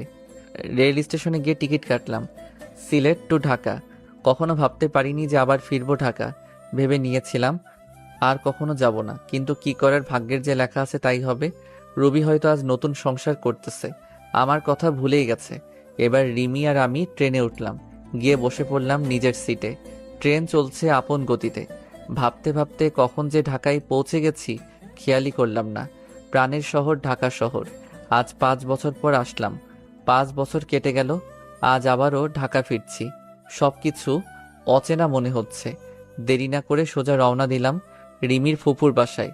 আমাকে দেখে চিনতে পারিনি, আর চিনবেই বা কি করে। আমার পাশে রিমির দিকে তাকিয়ে দৌড়ে চলে আসলো রিমির কাছে। রিমিকে ধরে বলল, মা, তুমি যে আসবে আমি কখনোই কল্পনা করতে পারিনি। সেই ছোট্টবেলায় এসেছিলি, আর তো একবারও আসিসনি। আমাদের কথা মনে পড়ে না বুঝি? যা, ফ্রেশ হয়ে আসো, আমি খাবার বেড়ে দিচ্ছি। আর হ্যাঁ, তোর পাশের ছেলেটা কে রে? ও আমাদের অফিসে কাজ করে, আর আমরা অফিসের একটা প্রজেক্টের জন্য এখানে এসেছি। ফ্রেশ হয়ে সবার সাথে দুপুরের খাবারটা খেয়ে শুয়ে আছি। এমন সময় রিমি এসে বলল, বিকেলে ফ্রি আছো? জবাবে হ্যাঁ, অবশ্যই। তাছাড়া এখন তো আমার কোনো কাজ নেই, ফ্রি তো থাকবই। বলছিলাম কি ফুপু, বিকালে একটু ডাক্তারের কাছে যাবে? একা একা যাবে না, তাই আমাকে নিতে চাচ্ছে আমার সাথে। যদিও তুমিও যাও। আরে সমস্যা নেই, আমি তো ফ্রি আছি। গেলাম না হয় তোমার সাথে, সময়টাও কেটে যাবে। একা একা থাকতে কি আর ভালো লাগে? আচ্ছা, তুমি এখন রেস্ট নাও। বিকেলে রিমি একটা আকাশি কালারের শাড়ি পরছে, কাচের চুড়ি হাতে, চোখে কাজল দিয়ে আমার সাথে বের হয়েছে। ওকে দেখলে যে কোনো মানুষ প্রেমে পড়ে যাবে। ওকে দেখে রুবির কথা খুব মনে পড়ে গিয়েছে। যথারীতি ডাক্তারের চেম্বারে পৌঁছে গেলাম। রিমির ফুপুকে ডাক্তার দেখা শেষ, তারপরে চেম্বার থেকে বের হব, এমন সময় একজন শাড়ি পরা নারীর সাথে ধাক্কা খেলাম। এই যে মিস্টার, দেখে শুনে চলতে পারেন না? কণ্ঠটা খুব পরিচিত মনে হলো। পিছন ফিরে তাকাতে বড়সড় ধাক্কা খেলাম। মনের কষ্টটা আবার জেগে উঠল। এই যে রুবি সামান্য একটু পরিবর্তন হয়েছে শুধু। মেয়েদের বয়স ধরা খুব মুশকিল। তার নজর আমার দিকে পড়তেই অবাক দৃষ্টিতে তাকায় আমার দিকে, চোখ জোড়া ছলছল করতেছে। আরও অবাক হলাম, তার হাতে 3-4 বছরের একটা ছেলে, একদম রুবির মতো দেখতে হয়েছে। রুবির চোখ থেকে পানি পড়তেছে, আমি একদম স্পষ্ট দেখতে পাচ্ছি। এখানে বেশিক্ষণ থাকা যাবে না, তাহলে আমি যে আবার মায়ায় জড়িয়ে যাব। তাকে সরি বলে রিমিকে নিয়ে দ্রুত চেম্বার থেকে বেরিয়ে পড়লাম। এত বছরের কষ্টগুলো আমার ভেসে উঠল মনের ভিতর। নিজেকে কিছুতেই সান্ত্বনা দিতে পারছি না। রাতে বাসায় এসে কিছু না খেয়ে শুয়ে পড়লাম। আন্টি অনেক জোর করলো, খেলাম না আমি। সকালবেলা ঘুম ভাঙতেই দেখি রিমি নাস্তা হাতে নিয়ে দাঁড়িয়ে আছে। আমাকে দেখে বলল, রাতে তো কিছুই খাওনি, এখন একটু খেয়ে নাও। না করতে পারলাম না। নাস্তা খেয়ে বসে আছি। রিমি এসে বলল, ঘুরতে যাবে? একটু বাইরে থেকে ঘুরে আসি, তোমার মন ভালো হয়ে যাবে। অনিচ্ছা সত্ত্বেও রাজি হলাম। রিমিকে নিয়ে একটা নদীর ধারে বসে আছি। গাছপালা সমৃদ্ধ এই নদীর ধার। একটু ঘোরাঘুরি করে রাস্তা দিয়ে বাসায় যাচ্ছিলাম। রিমিও সাথে আছে। মেয়েটা খুব ভালো, আমাকে আপন মনে করে। এখন হয়তো ভালোবাসে আমাকে, কিন্তু সেদিনের ঘটনার পর থেকে আর কিছু বলে না। হয়তো ভয় বলে না। আমি চলে যাব বলেছিলাম। এমনই ভাবে হাঁটছি, এমন সময় পিছন থেকে কেউ বলে উঠল, কেমন আছো আরিফ? পিছনে তাকাতেই দেখি রবি। কে আপনি, আর কি চাই? আপনি করে বলছো? ধুর, আমি আপনাকে চিনি নাকি? এমন ভাবে বলছো মনে হয় যেন আমাদের কখনোই দেখা হয়নি। দেখুন, আমাকে বিরক্ত না করলে খুশি হব। রিমিকে আমার পাশে দেখে বলল, তোমার বউকে তোমার সাথে খুব মানিয়েছে। কথা বলাতেই আমার মেজাজটাই বিগড়ে গেল। মন চাচ্ছে কষে দুটো থাপ্পড় দিয়ে বলি, তোর কারণে, শুধু তোর কারণে, ভুল বোঝার জন্য আমার জীবনটা নরকে পরিণত হয়েছে। পাবলিক প্লেস, এজন্য কিছু বলি নাই। রিমিকে নিয়ে সাথে সাথে ওই স্থান ত্যাগ করলাম। যাওয়ার সময় দেখতে পেলাম রুবির চোখগুলো ফুলে গেছে। তাতে আমার কি? আমি বারো কি হই, আমার কোনো যায় আসে না। ও মরুক আর বাঁচুক, আই ডোন্ট কেয়ার। কথা বলতে খুব কষ্ট হচ্ছিল, তারপরে বললাম, আমার সাথে কেন এরকম হচ্ছে? কেন পুরনো স্মৃতিগুলো আবার চোখের সামনে আসছে? আমি নতুন জীবন চেয়েছি, কেন আবার পিছুটান আমাকে আটকাচ্ছে? এসব ভাবতে ভাবতে বাড়ি চলে আসলাম। এসে শুয়ে পড়লাম আর ভাবতে থাকলাম রুবির কথা। কিছুই ভালো লাগছিল না। রুবির সাথে দেখা হয়ে আমার জীবনটা আগের মতো হয়ে গেল। খালি রুবির কথাই চিন্তা করছি। পরক্ষণে মনে হলো রুবি তো স্বামী, সংসার, ছেলে সব আছে, তাহলে কেন শুধু শুধু চিন্তা করছি? শত হলেও আমার প্রথম ভালোবাসা রুবি, ভুলে কি থাকা যায়? রুবির কথাগুলো ভাবতেছি, স্বার্থপরের মতো আমাকে একা করে দিল। বিনা দোষে আজ আমি নিঃসঙ্গ। হয়তো এটাই নিয়তি, আমার নিষ্ঠুর ভালোবাসা। সন্ধ্যায় বের হয়ে গেছি, অনেক রাতে বাসায় ফিরলাম। কলিং বেল বাজাতেই রিমি দরজা খুলে দিল। মনে হয় আমার অপেক্ষায় বসেছিল। একটা মেয়ে আমার খুব কেয়ার নিতেছে। আমার সেদিকে কোনো মনোযোগ নেই। আমার হৃদয়ে শুধু রুবিই থাকবে। এত রাতে বাইরে কি করছিলে? রাতে বাইরে থাকতে নেই, ফ্রেশ হয়ে এসো, আমি খাবার দিচ্ছি। আমি কিছুই বললাম না, চুপচাপ খাবার খেয়ে বিছানায় চলে এলাম। সকালে ঘুম থেকে উঠে ল্যাপটপটা হাতে নিয়ে দেখি একটা ইমেইল আসছে। সিন করতেই দেখি আমার ডিপার্টমেন্ট থেকে ইমেলটা এসেছে প্রজেক্টের কাজে। তাই রিমিকে বললাম তাড়াতাড়ি রেডি হতে, অফিসে যেতে হবে। রেডি হয়ে অফিসে রওনা দিলাম দুজনে। ওখানে যে আমি পুরাই শক খেলাম। আমার অফিসের এক্সিকিউটিং অফিসার যে রবি, সেটা দেখে তো আমার মাথা খারাপ হয়ে গেল। এর সাথেই তাহলে আমার প্রজেক্টটা কমপ্লিট করতে হবে। যেখানে বাঘের ভয় সেখানেই সন্ধ্যা হয়। তারপর সবার সাথে আমরা পরিচয় হয়ে নিলাম। তারপর গেলাম রুবির কাছে। রুবি আমাকে দেখে চোখ বড় বড় করে তাকিয়ে আছে। হয়তো ভাবছে আমি এখানে কি করতে আসব। তারপর রুবিকে বললাম আমি হলাম আরিফ, আর আমার পাশে ও হচ্ছে নীলা। আমরা সিলেট থেকে এখানে আসছি এই প্রজেক্টের কাজে। ও আচ্ছা, সেই ব্যক্তিরা তাহলে আপনারা? এরপর কিছু কথা বলে চলে আসলাম। দুপুরে কাজ শেষে আমার ডেস্কে বসে আছি। এমন সময় একটা বাচ্চা ছেলের আনাগোনা দেখলাম। আরে এই তো সেই ছেলে যাকে রুবির সাথে আমি দেখেছি। আমি ডাক দিতে আমার কাছে আসলো। তোমার নাম কি বাবা? এখানে তুমি কার কাছে এসেছো? কেন?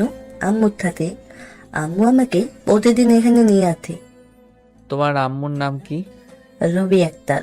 বুকটা ধক করে উঠল। তাহলে এটা রুবির সন্তান। চোখে জল এসে গেল।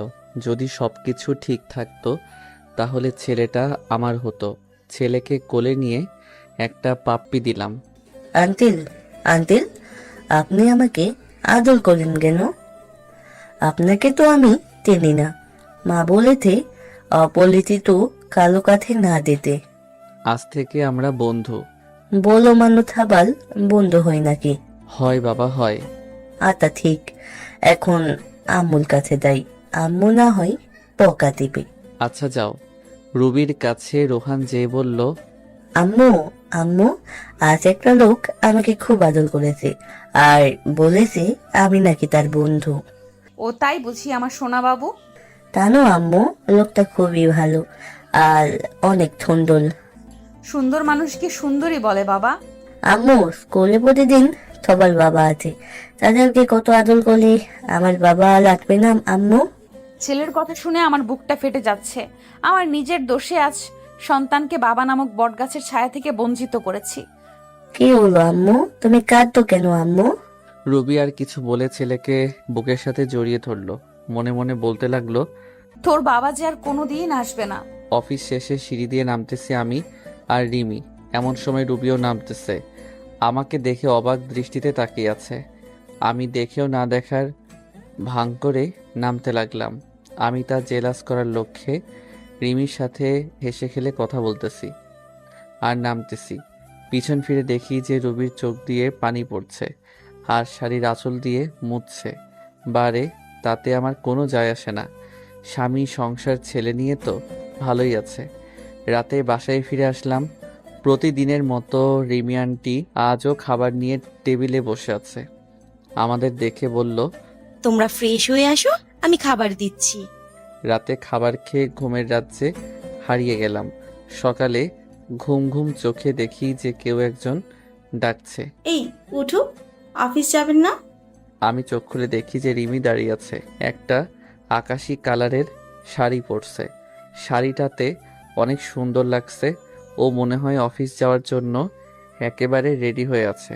আসলে অ্যালার্ম বাজে নাই তো আজকে, তাই একটু দেরি হয়ে গেছে।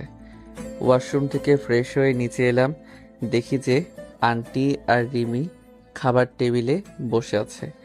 আন্টির পরিবার শুধু, আর আন্টি আর কেউ নেই, মানে আঙ্কেল অফিসের কাজে বাহিরে গেছেন, আর তার ছেলে বিদেশি অফিসে চাকরি করে, তাই বিদেশে থাকে। তাই বাসায় এখন আন্টি ছাড়া আর কেউ নেই।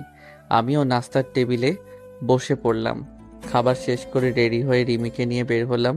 রিমি নাকি আজ রিক্সা করে যাবে অফিসে, তাই একটা রিক্সা নিলাম। রাস্তায় দেখলাম রবি গাড়ি করে অফিসে যাইতেছে। রেড সিগন্যালে গাড়িগুলো আটকে পড়ছে। আমাদের রিক্সা নিয়ে ওর গাড়ির সাথে দাঁড়ালাম। আমার সাথে রিমিকে দেখে মুখটা মলিন হয়ে যায়। শাড়ির আঁচল দিয়ে যে বারবার চোখ মুছছে তা আমার দৃষ্টি এড়ায়নি। রিমিকে নিয়ে সোজা অফিসে চলে আসলাম। অফিসে এসে দেখলাম রবি আমার কেবিনের সামনে দাঁড়িয়ে আছে, তাই আমি রিমির সাথে হেসে হেসে কথা বলা শুরু করে দিলাম। আমিও ভাবতেছি একটু ঝাল না দিলে কি আর হয়। আমি সোজা রিমির গা ঘেঁষে বসে পড়ি আর হেসে হেসে কথা বলা শুরু করি। কথা বলছি আর রবির দিকে তাকিয়ে দেখি একেবারে তেলে বেগুনে ফুলে উঠছে। ও রাগ করলে আমার কি? রাগ সামলাতে না পেরে বলল, এটা অফিস, কোনো রোম্যান্সের জায়গা নয়। রিমি দেখো না অফিসার ম্যাডাম কি বলে। আরিফ, তুমিও না? এ কথা বলে রুবিও চলে গেল। আমি ভেবে পাচ্ছি না রুবি আমায় দেখে ওরকম ব্যবহার করছে কেন। তার তো স্বামী আছে। আমিও একটু মজা দেখতে রুবির পিছে পিছে রুবি কেবিনের সামনে যেতেই শুনতে পেলাম, আম্মু আম্মু আগামীকাল স্কুলের স্যারেরা বলেছে আম্মু আব্বুকে নিয়ে যেতে। তুমি তো প্রতিবারই বলো আব্বুকে নিয়ে দাও না। রুবির ছেলের এরকম কথা শুনে আমার জানার জন্য আগ্রহ হচ্ছে। রুবির ছেলে বলল তার বাবাকে স্কুলে নিয়ে যায় না। রুবির স্বামী কোথায়? কে বা রুবির স্বামী?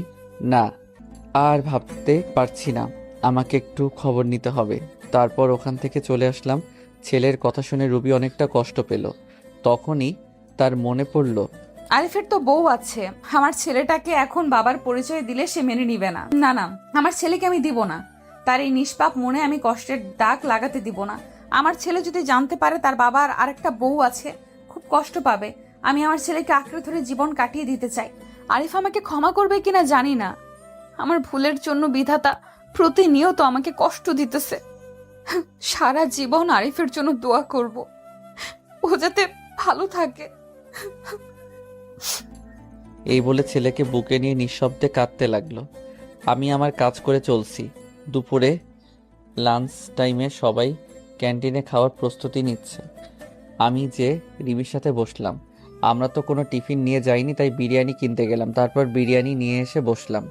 আমার বিপরীত টেবিলে রুবি বসছে। আমার দিকে বারবার আর চোখে তাকাচ্ছে। রিমি আর আমি খাচ্ছি। হঠাৎ করে রিমির মুখে আমি লোকমা তুলে দিলাম। রুবির চোখ এড়ায়নি।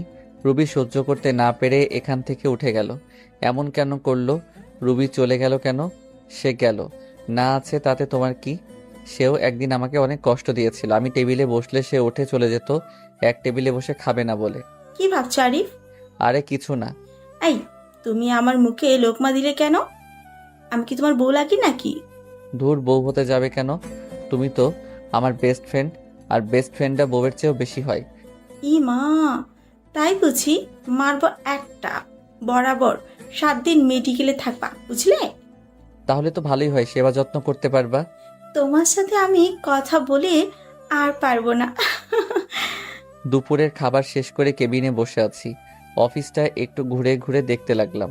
নতুন এসেছি, এখনো কিছুই দেখা হয়নি, তাই সব জায়গা ঘুরে ঘুরে দেখলাম। তারপর বাসায় চলে গেলাম। আগামীকাল সকালে আর অফিসে গেলাম না। রিমিকে বলে দিলাম তুমি যাও, আজকে যাব না। রিমিও যেতে চাইলো না, তাকে বুঝিয়ে পাঠিয়ে দিলাম। রিমি চলে গেল। আমি ফ্রেশ হয়ে নিলাম। এখানে আসা কয়েকদিন হয়ে গেল। ভাবলাম আজ রুবির বাসায় যাব। রুবি এখন অফিসে আছে, এই সুযোগে খালা খালুর সাথে দেখা করে আসব। রুবির ভুলের কারণে খালা খালুকে কেন দূর করে রাখবো? তারা আমাকে কত ভালোবাসতো, নিজের ছেলের মতো। তা বাদে কালকে রুবির ছেলের কথাটা ভাবলাম, গিয়ে দেখে আসি রুবির স্বামীকে। যেই ভাবা সেই কাজ। বেরিয়ে পড়লাম খালার বাসায়। বাসাটা সেই আগের মতোই আছে, কিছু চেঞ্জ হয়েছে, নতুন রং করছে মনে হয়। বাসার গেটে গিয়ে কলিং বেল চাপ দিলাম। কয়েকবার বেল চাপতে দরজা খুলে দিল। আমি এক দৃষ্টিতে তাকিয়ে আছি খালার দিকে। খালা বলে উঠল, কাকে চাই? বলবেই না কেন? এই 5 বছরে আমি সেই আগের আরিফ নেই, দেখতে একেবারে বদলে গেছি। খালার বয়স হয়েছে তাই অতটা চিনতে পারছে না। খালা, আমি আরিফ। কথাটা বলার সাথে খালার চোখ পানিতে টলমল করছে। আরিফ বলে জড়িয়ে ধরলো আমায়। আমিও কেঁদে দিলাম। কোথায় ছিলি বাবা তুই? জানিস আমরা তোকে কত খুঁজেছি। তোর খালু তো একেবারে ভেঙে পড়েছিল, তাকে না পেয়ে কেন এইভাবে চলে গিয়েছিলি তুই? তোর আমাদের কথা মনে পড়েনি একবারও? কেঁদেই যাচ্ছে। মনে পড়েছিল খালা, কিন্তু কি করব বলো, তখনকার পরিস্থিতি। আমি রুবিকে বলেছিলাম যে তার জীবনে আর ফিরে আসবো না। এখন তো রুবির বিয়ে হয়ে গেছে, স্বামী, ছেলে, সংসার সব হইছে, তাই আসলাম। তাই আবার ফিরে আসলাম। কি বলছিস তুই? রুবি বিয়ে হয়ে গেছে মানে? কেন, রুবি বিয়ে হয়নি? তার একটা ছেলেও তো দেখলাম। রুবির কোনো বিয়ে হয়নি, তুই ভিতরে আয়, বলছি সব তোকে। আমি ভিতরে গিয়ে বসলাম। খালার মুখ চেয়ে বসে আছি সবকিছু জানার জন্য। নীরবতা ভেঙে আমি বললাম, কি হলো খালা, বলো। তাহলে শোন, তুই যখন বাড়ি থেকে চলে গেছিস, রুবি তখন অনেক বেশি খুশি হয়েছিল। তার কয়েকদিন পর আমি দেখতাম রুবি সারাদিন কি যেন চিন্তা করতো আর কাঁদতো।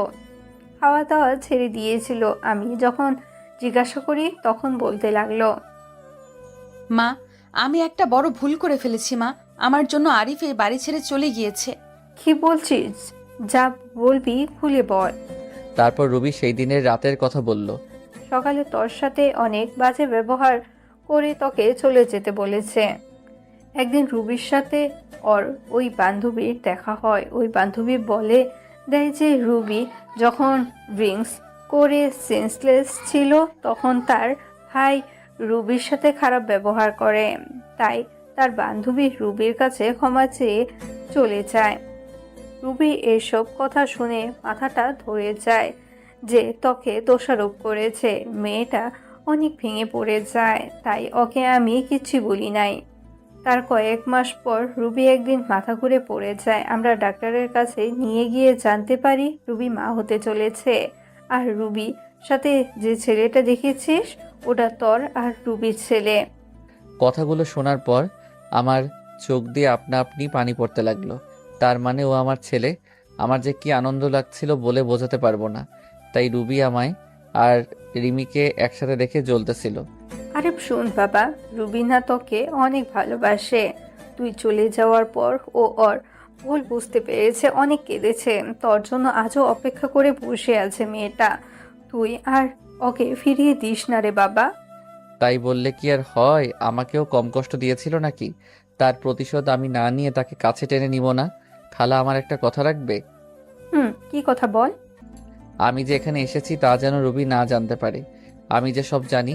আর শোনো, রুবি আমাকে কম কষ্ট দেয়নি, তাই ওকে একটু শিক্ষা না দিয়ে আমি আমার কাছে ওকে টেনে নিব না। ও বুঝুক আপনজনকে কষ্ট দিলে কি হয়। আচ্ছা, তুই যা ভালো মনে করিস। ও তো তোর খালু এসে পড়েছে। তাই আমি খালুর সাথে কথা বলে অনেক সময় ওখানে থেকে চলে আসলাম। আর বলে আসলাম রুবি যেন কিছুতেই জানতে না পারে। রাস্তা দিয়ে যাচ্ছিলাম। কিছুক্ষণ যাওয়ার পর চোখ পড়ল একটা স্কুলের গেটে। দেখি যে আমার ছেলেটা ব্যাগ ঘাড়ি নিয়ে দাঁড়িয়ে আছে। কাছে যে জিজ্ঞেস করলাম, কি হলো বাবা, এখানে মন খারাপ করে দাঁড়িয়ে আছো কেন? জানো আঙ্কেল, আমার আব্বু নেই। আজ স্কুলে সবার আব্বু আম্মু দেখেছে। আম্মু এসে শুধু ছেলের সাথে কথা বলে গেছে। আমি রাগ করে এখানে দাঁড়িয়ে আছি। ছেলের কথা শুনে বুকের বাঁ পাশে চিনচিন ব্যথা শুরু হয়ে গেল। মনে মনে বলতেছি, আমি তোর বাবাই, শুধু পরিস্থিতির কারণে আজ তোর কাছ থেকে দূরে। ছেলেকে আদর করে দারোয়ানকে বলে স্কুলের গেটের ভিতরে ঢুকিয়ে দিয়ে আসলাম। মনে মনে ভাবতেছি রুবি না হয় নিষ্ঠুর, তাই বলে আমিও নিষ্ঠুর হব। নিজের ছেলের পরিচয় আমার কাছ থেকে গোপন রাখলো। নিজের ছেলের কাছে আমি আজ পিতৃ পরিচয় গোপন রাখলাম। খুব কষ্ট হচ্ছে। মা, আজকে ওই আঙ্কেল আমার স্কুলে এসেছিল, আমাকে অনেক আদর করেছে। এই রকম যদি আমার বাবাই হতো খুব ভালো হতো না মা? রোহান, তোমাকে না বলেছি অপরিচিত কোনো লোকের কাছে না যেতে?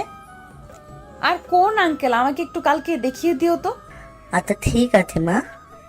রুবি তার ছেলেকে নিয়ে বাসায় চলে গেল। আমার কথা মতো খালা খালু কেউ বলে নাই যে আমি এখানে এসেছিলাম। পরদিন অফিসে গিয়ে কেবিনে কাজ করতেছি, এমন সময় পিয়ন এসে বলল, রুবি ম্যাডাম আপনাকে ডেকেছে। আমি দেরি না করে চলে গেলাম। আরিফ খান, আপনি কাল অফিসে এলেন না? কতগুলো কাজ ছিল, এভাবে কাজ না করলে প্রজেক্টটা শেষ করবেন কিভাবে? আসলে ম্যাডাম ভুলে গিয়েছিলাম একটু। রাখেন আপনার ভুলে যাওয়া। এত বড় প্রজেক্টের কাজ কোন ভদ্রলোকে যে আপনাকে দিয়েছে আমি তা ভেবে পাচ্ছি না। আর ভুলে তো যাবেনই, সুন্দরী বউকে নিয়ে অফিসে নুষ্টি ফুষ্টি করলেই তো সবাই ভুলে যায়। Sorry madam. এমন সময় রোহান এসে বলল, মা, এই আঙ্কেল আমার খুব আদর করে, তোমাকে এনার কথাই বলেছিলাম। রুবি জিজ্ঞাসা সূচক দৃষ্টিতে আমার দিকে তাকালো। আমি তার মুখে একটু খুশির ছাপ দেখতে পাচ্ছি। তারপর আবার কঠোর রূপ ধারণ করলো, আমার দিকে তাকিয়ে কথাটা বলল, তোমাকে না বারণ করেছি অপরিচিত ফালতু লোকের কাছে না যেতে? মা, আঙ্কেল খুব ভালো, তুমি ফালতু বলছো কেন? চুপ, একদম চুপ। বেশি পাকনা হয়ে গেছো না? আর এই যে মিস্টার আরিফ, আপনি আমার ছেলের সাথে আর মিশবেন না, এই বলে দিলাম। মুহূর্তের মধ্যে মনটা খারাপ হয়ে গেল। ফালতু কি আমি নাকি তুমি নিজেই? রুবি, খুব বলতে ইচ্ছা করছে। রুবি, কি দেখছো তুমি আমার মাঝে ফালতুর মতো কার্যকলাপ? বলতে গিয়ে আর বললাম না। কেবিন থেকে এক বুক হতাশা নিয়ে বেরিয়ে আসলাম। মা হয়ে কেমনে নিজের ছেলেকে তার বাবার সাথে মিশতে দেয় না, খুব কষ্ট লাগছে। আচ্ছা, আমিও তোমাকে বুঝিয়ে দিব রুবি কষ্টের উপলব্ধিটা কেমন। অফিস শেষে রিমিকে বললাম আমার সাথে ঘুরতে যাবে নাকি। রিমিও রাজি হয়ে গেল। আমি আর রিমি একটা পার্কে বসে আছি। আমার মনটা খারাপ দেখে রিমি জিজ্ঞেস করলো, মন খারাপ কেন আরিফ? কই কিছু না তো, এমনি। আচ্ছা, একটা কথা বলো তো আরিফ। কি? রুবি ম্যাডাম কিছুদিন থেকেই তোমাকে চোখে চোখে রাখছে। আমার সাথে হেসে হেসে কথা বলে প্রচুর রাগ হয়। সেদিন আমাকে জিজ্ঞেস করলো, তোমাদের আচরণ দেখে মনে হলো স্বামী স্ত্রী, কতদিন হয়েছে তোমাদের বিয়ে হওয়ার? আরও অনেক কথা বলেছে। আচ্ছা, তোমার সাথে রুবি ম্যাডামের কোনো সম্পর্ক আছে নাকি? আমি দীর্ঘশ্বাস ফেলে জবাব দিলাম, থাক না ওসব কথা। বলো না আরিফ। আমি তোমাকে আমার স্ত্রীর কথা বলেছিলাম না? রুবি সেই আমার স্ত্রী। কথাটা বলতেই রিমি অবাক হয়ে গেল। এই হচ্ছে তোমার বউ? আমি রুবিকে সব কিছু বলবো, ও তোমাকে মেনে নিবে। কিচ্ছু বলতে হবে না তোমাকে, যা করার আমি করব। তারপর রিমিকে বললাম, তুমি শুধু অফিসে আমার সাথে প্রেমের অভিনয় করবা, এতটুকু। অনেকক্ষণ নীরব থেকে রিমি মাথা নেড়ে হ্যাঁ জবাব দিল। রাতে দুজনে একসাথে বাসায় ফিরে আসলাম। খাওয়া দাওয়া শেষ করে বিছানায় শুয়ে পড়লাম। কি করব কিছুই বুঝতে পারছি না। ভাবতে ভাবতে ঘুমিয়ে পড়লাম। সকালে ঘুম ভাঙলো অ্যালার্মের শব্দে। তারপর রিমি ফুপু নাস্তা দিল, খেয়ে অফিসের উদ্দেশ্যে বেরিয়ে গেলাম। অফিসে পৌঁছে রিমিকে বললাম, তুমি ভিতরে যাও, আমি একটু পাশের দোকান থেকে আসছি। কিছু সময় পর অফিসে ঢুকলাম। গিয়ে দেখি রিমি আর রুবি বসে বসে কাজ করছে। এই জানো কি করছো ওখানে? তুমি এখানে কেন? চলো আমার কেবিনে চলো। রুবির দিকে তাকিয়ে দেখি রাগে লাল হয়ে গেছে, মনে হচ্ছে এখনই চিবিয়ে খেয়ে ফেলবে। ও বাবু, দেখছো না কাজ করছি, পরে যাব। এত বড় লোকটাকে বাবু বলছে। বিড়বিড় করে বলল, আচ্ছা জানো আমি এখন যাই। মা, একটা ফ্লাইং কিস ছুঁড়ে মারলাম। ভালো লাগছিল না, তাই অফিসের ছাদে গেলাম। গিয়ে দেখি আমার ছেলে একটা বল নিয়ে খেলছে। আমাকে দেখা মাত্রই আমার কাছে আসলো। তোমার আম্মু বকা দিবে না আমার কাছে আসছো যে? আম্মু অনেক পতা, আমার সাথে অনেক লাগ করে। তাই বুঝি বাবা, ছেলেকে নিয়ে ছাদে দাঁড়িয়ে আছি। এমন সময় রুবি আসলো ছেলের খোঁজে। তোমাকে না বলছি এখানে না আসতে? বাবু আসলে কেন? দাঁড়াও রুবি। অনেকটা অবাক হলো আমার কথা শুনে। এই সন্তান কার? আমার আর আমার স্বামীর। কেন, আপনার কি হয়েছে?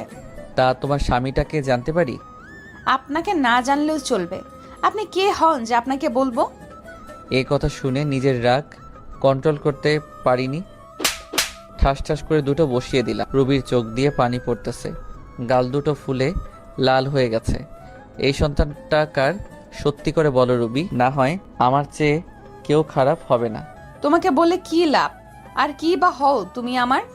তাচ্ছিল্যের হাসি দিয়ে বললাম, ন্যূনতম যে স্ত্রী স্বামীকে মানে না, স্বামীর চরিত্রহীন বলে গালি দিয়ে বাসা থেকে বের করে দেয়, তার কপালে আর যাই হোক স্বামী জুটবে না। শুনলাম তোমার নাকি বিয়ে হয়নি, তাহলে এই ছেলেটা আসলো কোথা থেকে? না জানি কার সাথে কি করে বেড়াইছে। ছি!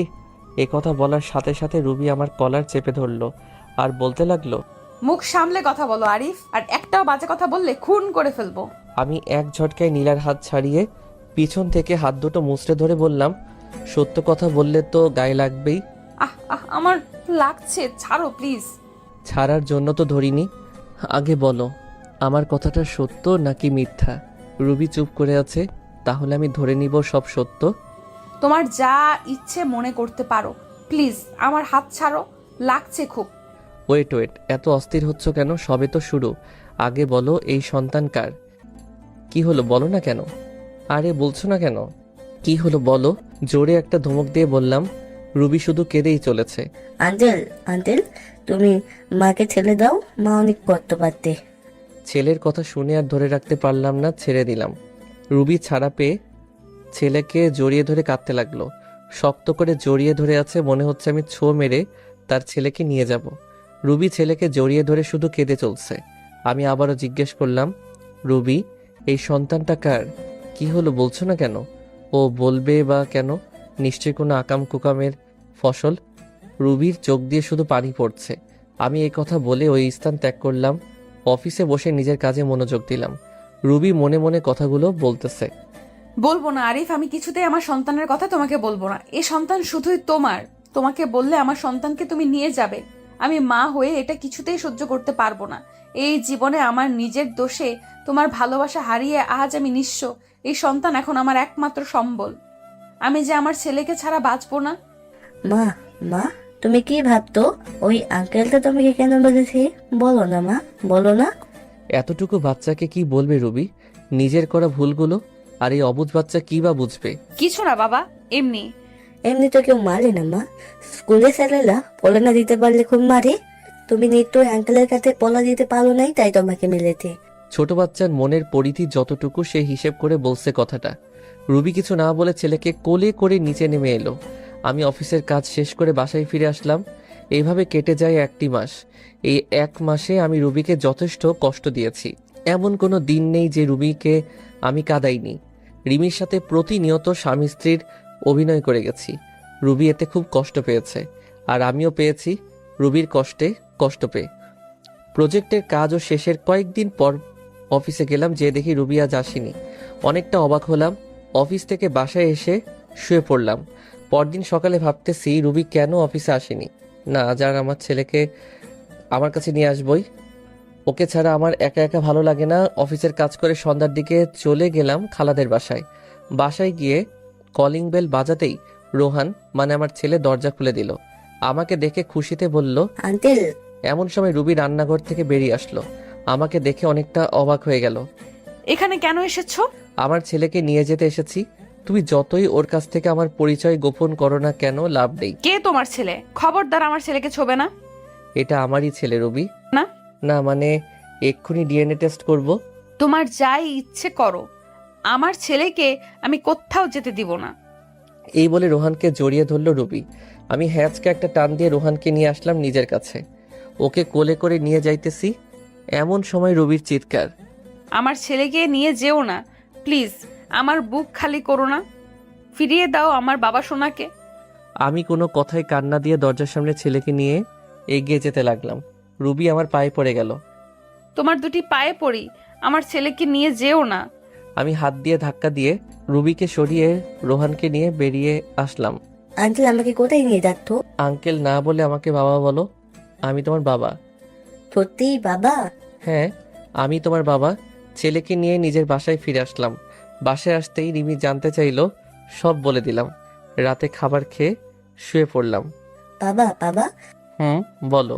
মা আমাকে ছাড়া কোনোদিন ঘুমাই না, আমাকে না পেলে মা মারা যাবে। ছেলের কথা শুনে বুকের ভিতর চিনচিন করে উঠল। রুবি যদি সত্যি কিছু করে ফেলে। এমনিতে যে রাগ, 7-5 না ভেবে রোহানকে নিয়ে রুবির বাসায় রওনা হলাম। বাসায় যে যা দেখলাম তা দেখার জন্য আমি মোটেও প্রস্তুত ছিলাম না। দরজা খুলে ভিতরে প্রবেশ করতে দেখি রুবি মেঝেতে পড়ে আছে, কপাল ফেটে একটু রক্ত বের হচ্ছে। হাত দিয়ে রক্ত পড়ছে, সম্ভবত শিরা কাটার চেষ্টা করেছে। দেরি না করে তাড়াতাড়ি কোলে তুলে নিয়ে বিছানায় শুয়ে দিলাম। কপালে হাত দিয়ে দেখি প্রচুর জ্বরে গা পড়ে যাচ্ছে। সারা রাত মাথায় জলপট্টি দিলাম। নিজ হাতে বাসায় রান্না করেছি, রুবিকে নিজের হাতে খাইয়ে দিলাম। আজ 5 বছর পর রুবির এতটা কাছে আসার সুযোগ পেলাম। অন্যরকম একটা ভালো লাগা কাজ করছে মনের ভিতর। কিন্তু রুবির এখনো জ্বর কমেনি। রাতে রুবির মাথার কাছে বসে আছি, এমন সময় জ্বরের ঘরে রুবি বলে উঠল, আরিফ আমাকে ছেড়ে চলে যাবে না তো? আমাকে ক্ষমা করে দাও, আমি ক্ষমার অযোগ্য জানি। চুপচাপ শুয়ে থাকো তো, জ্বরের ঘরে কি যাতা বকছো? এ কথা বলে উঠে যাব এমন সময় রুবি আমার হাত ধরে এক ঝটকায় রুবির মুখের সামনে আমার মুখ নিয়ে এলো। রুবি আমার কলার চেপে ধরে আছে, ওর নিঃশ্বাস আমার মুখের উপর পড়ছে। একদম খুব কাছে অবস্থান করছি আমি, আর বলতে লাগলো, আর কত কষ্ট দিবে আমাকে বলো আরিফ, বলো। তুমি যখন অন্য মেয়ের সাথে হেসে খেলে কথা বলো, আমার প্রচুর কষ্ট হয়, মনে হয় যেন মারা যাই। আমি জানি তুমি রিমিকে বিয়ে করো নাই, আমাকে তুমি খুব ভালোবাসো, এটাও আমি জানি। তোমার জীবনে অন্য কাউকে আপন করে নেওয়ার আগে নিজ হাতে আমাকে মেরে ফেলো। আমি এই জীবন আর রাখতে চাই না। কষ্ট তোমার থেকে আমি বেশি পাচ্ছি। তোমার জীবনে নতুন কেউ আসলে আমি সহ্য করতে পারবো না। বিশ্বাস করো, এতদিন তোমাকে ছেড়ে থাকতে অনেক কষ্ট হয়েছে। আমি যখন আমার ভুল বুঝতে পেরেছি, সেদিন থেকে আমি তিলে তিলে শেষ হয়ে যাচ্ছি। এই 5 বছর প্রতিদিন আমি তোমার পথ চেয়ে বসে থাকতাম তুমি আসবে বলে, কিন্তু দেখো তুমি আসতে 5টি বছর লেগে গেল। আর যখন এলে তখন রিমিকে নিয়ে এলে। আমি ভেবেছিলাম তুমি বিয়ে করেছো, রিমি তোমার বউ। জানো, ওই দিন আমি আত্মহত্যা করতে গিয়েছিলাম, শুধুমাত্র আমার ছেলের কথা ভেবে, আর করি নাই। আমাকে শক্ত করে নিজের বুকের সাথে জড়িয়ে আছে, আমি আর ছাড়াতে পারলাম না। হয়তো জ্বরের ঘরে এসব বলতেছে, এসব ভাবতে ভাবতে কখন যে ঘুমিয়ে গেছি সেটাই টেরই পেলাম না। সকালে ঘুম ভেঙে দেখি যে রুবি আগের মতো আমাকে জড়িয়ে শুয়ে আছে। রুবির থেকে নিজেকে ছাড়িয়ে ওর কপালে হাত দিয়ে দেখি এখন আর জ্বর নেই। একটা স্বস্তির নিঃশ্বাস ফেললাম। রুবিকে না ডেকে ফ্রেশ হয়ে অফিস চলে গেলাম। আসলে খালা খালু কেউ নেই বাড়িতে, তারা নাকি গ্রামের বাড়িতে গেছে। সন্ধ্যায় রুবির বাসায় আসলাম। রুবির কোনো কথাবার্তা নেই, চুপচাপ আমাকে খাবার বেড়ে দিচ্ছে। আমি খেয়ে দে ছেলেকে আদর করে চলে আসবো, এমন সময় রুবির ডাক। আরিফ, বলো রুবি। তোমার কাছে একটা জিনিস চাইবো, দিবে? ধরে নাও আমার জীবনের এটাই শেষ ইচ্ছা। মনের ভিতর উলটপালট হয়ে গেছে কথাটা শোনার পর থেকে। মাথা চাপা কণ্ঠে জবাব দিলাম, কি জিনিস? একটা রাত, শুধু একটা রাত তোমার কাছে স্বামীর অধিকারটুকু চাই। জীবনের কিচ্ছু চাইবো না, শুধু একটা রাত চাই। কি বলছো এসব? তোমার মাথা ঠিক আছে তো? প্লিজ না করো না, আমার এই অপূর্ণ ইচ্ছেটা পূরণ করো। এই বলে রুবি আমার দিকে এগিয়ে আসলো। আমার পায়ের উপর পা দিয়ে আমাকে জড়িয়ে ধরে ঠোঁটে ঠোঁট মিশিয়ে দিল। আমিও নিজেকে আর কন্ট্রোল করতে পারলাম না। সারা রাত রুবি নিজেকে আমার কাছে বিলিয়ে দিয়েছে, আমি তাকে ভালোবাসা দিয়ে ভরিয়ে দেই। সকালবেলা ঘুম থেকে উঠে দেখি রুবি নেই, কিন্তু রুবি নেই। আমার ছেলেটা পাশের রুমে দেখলাম, বাসায় তন্ন তন্ন করে খুঁজলাম কিন্তু কোথাও নেই। গেলটা কই? আমার মনে হচ্ছে রুবিকে আমি হারিয়ে ফেলেছি। আমার নিঃশ্বাস বন্ধ হয়ে আসছে, মনে হচ্ছে দম বন্ধ হয়ে এক্ষুনি মারা যাব। রুবিকে খুঁজতে খুঁজতে টেবিলের দিকে চোখ পড়ল, দেখলাম একটা চিঠি। চিঠিটা খুলে পড়তে লাগলাম। আরিফ, তুমি যখন এই চিঠিটা পাবে, হয়তো আমি তোমার থেকে অনেক দূরে চলে যাব। আমি জানি তুমি আমাকে হয়তো কখনো ক্ষমা করতে পারবে না। তোমার উপর আমি যে দুর্ব্যবহার করেছি তা হয়তো ক্ষমার অযোগ্য। আমি রাতে তোমার কাছে স্ত্রীর অধিকার চেয়েছিলাম, তা তুমি দিয়েছো, তাতেই আমি অনেক খুশি। চলে যাচ্ছি তোমার জীবন থেকে, আর আসবো না। কোথায় যাচ্ছি তা আমি নিজেও জানি না। আর হ্যাঁ, তোমার ছেলেকে তোমার কাছে রেখে গেলাম, ওকে তুমি নিজের মতো করে বড় করো, আর রিমিকে বিয়ে করে নিও। ভালো থেকো। চিঠিটা পড়ে আমার দু চোখ দিয়ে পানি পড়েই যাচ্ছে। মনে হচ্ছে আমার ভিতর থেকে কেউ কলিজা টেনে বের করে নিচ্ছে। আর দেরি না করে বেরিয়ে পড়লাম। যাওয়ার সময় দেখি খালা খালু চলে এসেছে। আমার দিকে তাকিয়ে বলল, কি হয়েছে? আমি শুধু বললাম, রোহানকে দেখে রেখো বলে বেরিয়ে গেলাম রাস্তায়। গোটা রাস্তা পাগলের মতো এপাশ ওপাশ খুঁজতে লাগলাম। প্রায় অনেক জায়গায় খোঁজা শেষ, এবার আশা ছেড়েই দিয়েছি। হাঁপিয়ে রাস্তায় বসে পড়লাম। কিছু সময় নিচে বসে থাকার পর সামনে চোখে পড়ল বাস স্টেশনের বেঞ্চের মেয়েটির দিকে। কি রুবির মতো? আমি ভুল দেখছি না তো? চোখ ডলে দেখলাম না, সত্যি রুবি বসে আছে, নিচের দিকে তাকিয়ে কান্না করছে। বাস এত সকালে ছাড়ে নাই, তাই মনে হয় বাসের অপেক্ষায় বসে আছে। আমি আর দেরি না করে দৌড়ে চলে গেলাম রুবির কাছে। গিয়ে বললাম, রুবি। আমার দিকে চেয়ে আবার মাথা নিচু করে আছে। রুবি, তুমি এইভাবে চলে আসলে কেন?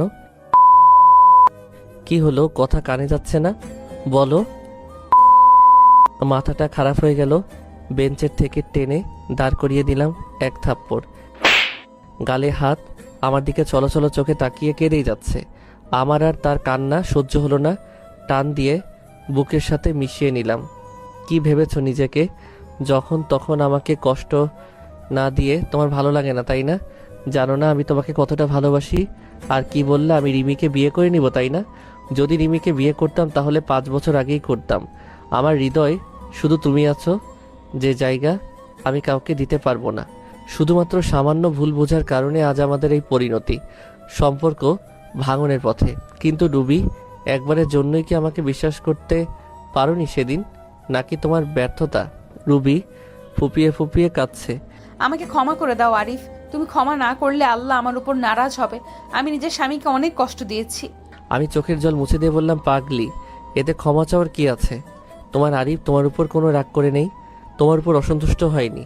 কথা দাও এইভাবেই ভালোবেসে যাবে তো সারা জীবন? এইভাবেই ভালোবেসে যাব। তারপর দুজনে বাসায় চলে আসলাম। এরপর খালা খালুর সাথে কথা বলতে বলতে রাতের খাবার খেয়ে নিলাম। আজ খালা খালু অনেক খুশি আমাদের মিল হওয়া দেখে। খাবার শেষে রুমে আসলাম, অপেক্ষা করছি রুবি আসার জন্য। কিছু সময় পর রুবি রুমে আসতে তাকে জড়িয়ে ধরলাম। কি করছো কি? ছাড়ো বলছি। আজ তো আর ছাড়ছি না। কাল তুমি স্ত্রীর অধিকার বুঝিয়ে দিয়েছো, আজ আমি স্বামীর অধিকার বুঝিয়ে নিব। রুবিকে কোলে তুলে নিয়ে খাটে ফেলে দিলাম, তারপর জড়িয়ে ধরে ঠোঁটের সাথে ঠোঁট মিশিয়ে দিলাম। এমন সময় দরজা খোলা থাকায় আমার ছেলে ঘরে চলে আসলো। তোমরা কি করতো? ছেলের মুখে এমন কথা শুনে আমি কি করব, কি বলবো? রুবি তো আমার বুকে মুখ লুকিয়ে আছে। আসলে তোমার আম্মুর খারাপ লাগছিল তো তাই। থাক, আর বলতে হবে না, আমি গেলাম নানুর রুমে, তোমরা থাকো। যা ভাবার ভাবক, অনেকদিন পর বউকে পেয়েছি, সময় নষ্ট করলে চলবে না। তারপর রুবিকে জড়িয়ে ধরে, ধর মিয়ারা ভাঙেন, এত কিছু জানার ইচ্ছা কেন? হ্যাঁ, নিজেরা বিয়ে করলেই তো পারেন, সব কিছু জেনে যাবেন। ভালো থাকুক আমাদের এই পবিত্র বন্ধন। দোয়া করি যাতে সুখে থাকি আমরা। সমাপ্ত।